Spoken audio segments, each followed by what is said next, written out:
یاد میں تیری سب کو بھلا دوں، کوئی نہ مجھ کو یاد رہے۔ نبی کریم صلی اللہ علیہ وسلم جب دنیا سے تشریف لے جا رہے ہیں تو آپ تمام مستورات کو اور یہاں بیٹھے ہوئے تمام مردوں کو، ساری دنیا میں مرد اور عورتیں جو پھیلے ہوئے ہیں، ان سب کو اللہ کے نبی دنیا سے جاتے ہوئے فرما رہے ہیں نماز کا خیال کرنا، نماز میں سستی نہ کرنا، نماز کے بارے میں اللہ سے ڈرنا، نماز کے بارے میں اللہ سے ڈرنا۔ اتقوا اللہ فی الصلاۃ، اتقوا اللہ فی الصلاۃ، نماز کے بارے میں اللہ سے ڈرنا، نماز کے بارے میں اللہ سے ڈرنا، یہ ہمارے نبی کی آخری وقت کی وصیتوں میں سے سب سے پہلی وصیت تھی۔ اس لیے ہمیں نماز کو صحیح پڑھنا ہے، نماز کو صحیح پڑھنا ہے۔ جو لوگ گناہوں کی زندگی گزار رہے ہوتے ہیں تو علماء نے لکھا ہے کہ ان کے گناہوں کی طرف رجحان کی بڑی وجہ یہ ہوتی ہے کہ وہ نمازیں صحیح نہیں پڑھتے، اور دلیل میں قرآن پاک کی آیت پیش کرتے ہیں فَخَلَفَ مِن بَعْدِهِمْ خَلْفٌ أَضَاعُوا الصَّلَاةَ وَاتَّبَعُوا الشَّهَوَاتِ فَسَوْفَ يَلْقَوْنَ غَيًّا۔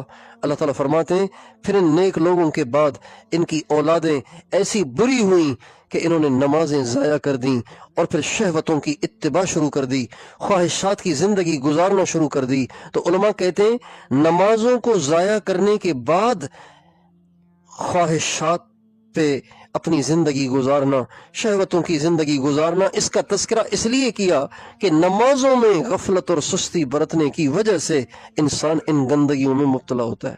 یہ جو عورتیں سارا دن موبائل میں گھسی رہتی ہیں نا، یہ غور کریں، ان کی نمازیں ٹھیک نہیں ہیں، ان کی نمازیں جاندار نہیں ہیں۔ اگر انہوں نے سجدے کی لذت چکھی ہوتی، اگر انہوں نے رکوع کے مزے لیے ہوتے، اگر انہوں نے قیام کے مزے لیے ہوتے، اگر یہ اللہ سے مناجات کی لذت سے آشنا ہوتی تو ان کا دل کبھی واٹس ایپ پہ نہ لگتا، یوٹیوب پہ نہ لگتا، فیس بک پہ نہ لگتا، سہیلیوں کے گروپس میں آئی ہوئی سینکڑوں پوسٹیں چیک کرنے میں نہ لگتا، بلکہ ان کا دل سجدے میں لگتا۔ والذین یبیتون لربہم سجدا وقیاما۔ اللہ تعالیٰ قرآن پاک میں سورہ فرقان میں اپنے پیارے بندے بندیوں کی صفات بیان کر رہے ہیں۔ وعباد الرحمن الذین یمشون علی الارض ہونا واذا خاطبهم الجاہلون قالوا سلاما والذین یبیتون لربهم سجدا وقیاما والذین یقولون ربنا اصرف عنا عذاب جہنم ان عذابها كان غراما۔ یہ ان کی صفات اللہ تعالیٰ بیان فرما رہے ہیں۔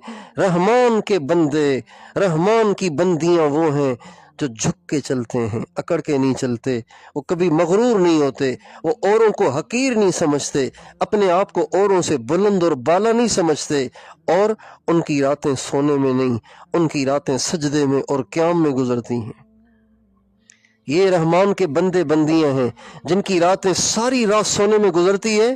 یہ رحمان کے بندے نہیں ہیں، یہ رحمان کی بندیاں نہیں ہیں، یہ نفس کے بندے اور نفس کی بندیاں ہیں۔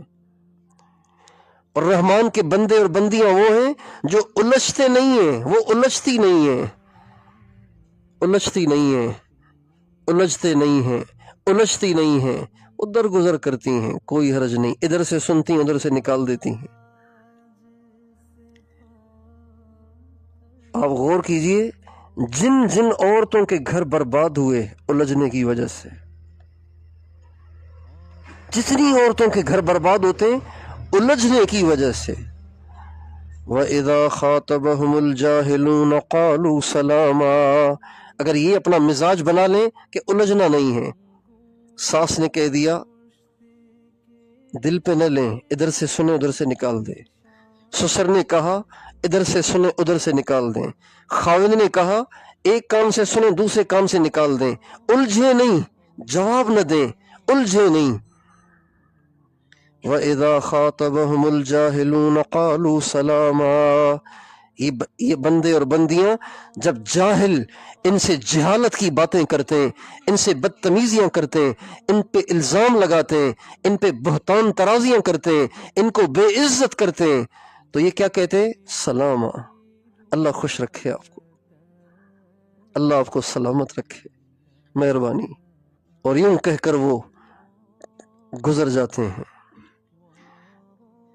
وَإِذَا خَاطَبَهُمُ الْجَاهِلُونَ قَالُوا سَلَامًا، الجھتے نہیں بلکہ اثر نہیں لیتے، درگزر کرنے والے ہیں اور کہتے ہیں اچھا جی ٹھیک ہے، بس اللہ آپ کو خوش رکھے، آپ نے بتایا مجھے، آپ کی مہربانی۔ اور ان جملوں کا غور سے سنیے گا، ان جملوں کی وجہ سے ٹینشن ہو جاتی ہے، دل بیٹھ جاتا ہے، آدمی ڈپریشن میں چلا جاتا ہے۔ یہ آخر ان کو مسئلہ کیا ہے میرے سے؟ یہ کیوں مجھ پہ الزام، کیوں مجھے بے عزت کرتی ہیں؟ یہ میری ساس میرے پیچھے کیوں پڑی رہتی ہے؟ یہ میری نند میرے پیچھے کیوں پڑی رہتی ہے؟ یہ انسان سوچتا ہے۔ تو اللہ تعالیٰ نے ساتھ ہی اس کا علاج بتایا، والذین یبیتون لربہم سجدا وقیاما، ٹینشن ہوا کرے تو رات کو اٹھ کے لمبے سجدے کرو، ساری ٹینشن اتر جائے گی۔ والذین یبیتون لربہم سجدا وقیاما، جب انسان کو ٹینشن ہوتی ہے تو جاگ تو ویسے ہی رہا ہوتا ہے، نیند تو ویسے ہی نہیں آ رہی ہوتی، تو بجائے بستر پہ آنکھیں کھلی کر کے، آنکھیں کھول کے، اور اپنے دماغ میں سارا دن کہی گئی باتیں اور لگائے گئے الزامات اور کی گئی تنقید ان کو سوچ سوچ کے گھلنے کی بجائے کیا کرنا چاہیے؟ سجدے میں جانا چاہیے، وضو کر لیں، سجدے میں چلی جائیں۔ خدائے پاک کی قسم، آپ کی ساری ٹینشن اتر نہ جائے، آپ کے دماغ سے جو آگ بھڑک رہی ہے یہ بجھ نہ جائے، تو جو کہنا ہو کہنا۔ وعباد الرحمن الذين يمشون على الأرض هونا وإذا خاطبهم الجاهلون قالوا سلاما والذين يبيتون لربهم سجدا وقياما، یہ بہت لمبے سجدے کرتے ہیں۔ اچھا آپ غور کریں کہ اللہ تعالیٰ نے سجدن پہلے فرمایا، قیامن بعد میں فرمایا، حالانکہ نماز میں قیام پہلے سجدہ بعد میں، لیکن اللہ نے سجدن پہلے فرمایا۔ کیوں؟ اس لیے کہ جب اللہ سے پیار ہو جاتا ہے نا تو پھر نماز میں سب سے زیادہ مزہ سجدے میں آتا ہے۔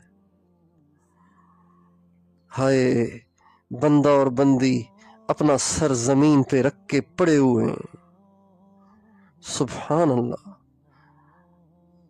آپ کا بچہ، آپ کا چھوٹا بھائی،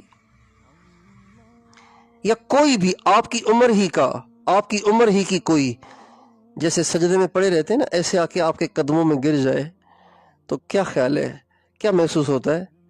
کتنا پیار آتا ہے، کتنا رحم آتا ہے۔ تو جب انسان کو رحم آتا ہے جو کہ رحمان نہیں ہے، انسان ہے، تو رحمان کو کتنا رحم آئے گا؟ جب بندہ بندی سجدے میں گر کے اس کی تسبیح پڑھتے ہیں اور پھر سجدے میں گر کے روتے ہیں اور سجدے میں گر کے دعائیں کرتے ہیں، سجدے میں گر کے دعائیاں دیتے ہیں، سجدے میں گر کے اپنی مشکلات رکھتے ہیں، سجدے میں سر رکھ کے اپنے دکھ اور اپنی تکلیفیں سناتے ہیں، تو رحمان کو کتنا رحم آئے گا، رحیم کو کتنا رحم آئے گا۔